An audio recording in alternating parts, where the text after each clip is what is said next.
Nakatulog na si Tin. Halos namumugto ang mga mata nito. Bago tumigil sa kakaiyak, ipinasya na muna niyang bumalik sa dati niyang silid. Kailangan na talaga niyang makausap si Don Amado. Tinipa niya ang numero nito at kasalukuyan na nga itong nagre-ring. Sebastian, napatawag ka. Gabi na. Uwi ka nito sa kabilang linya. Kailan kayo uwi, Papa? Sa halip ay tanong niya rito. Hindi ko pa alam, iho. Masyado pa akong maraming inasikaso ngayon dito. May problema ba? Opo, Papa. Kaya kung maaari, sana'y maging makauwi ka na muna rito. Kailangan ka na naming makausap ni Celestine sa lalong madaling panahon. Patlang ay namagitan ng katahimikan.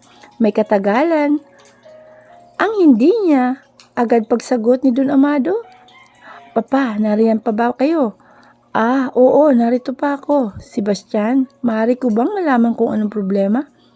Kunot ang noo na inalis niya sa kanyang tenga ang cellphone at tiningnan. Makakabuti sana, Papa, kung sa personal natin pag-usapan ito.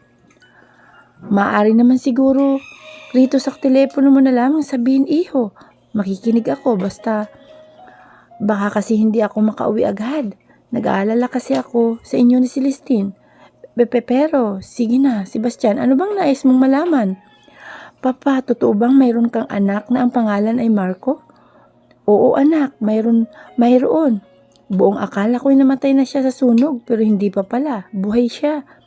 Alam nyo, nabuhay siya? Oo, Sebastian, at ikaw siya. Ikaw siya, anak. Anak kita, ikaw ang anak kong si Marco, Sebastian. Papa, tanging nasambit niya, nakaramdam siya ng panghihina. Hindi siya makapaniwala.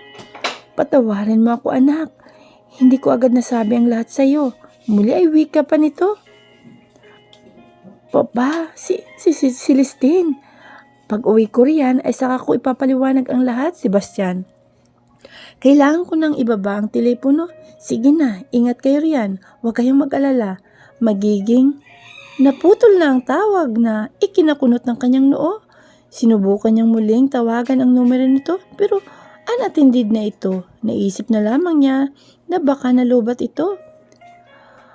Bakit, Papa? Bakit sa dinami-dami ng magiging anak mo? Ay, ako pa? Alam mo na palang anak mo ako pero bakit mo pa kami ipinakasal ni Nahinto siya sa pag-iisip nang may kung anong pala isipan ang pumasok sa kanyang isipan. Samantalang, sa isang abandonadong gusali naman ay walang humpay sa katatawa si Lagring. Magaling, Amado. Ganyan nga. Anong pakiramdam mo ngayon? Parehong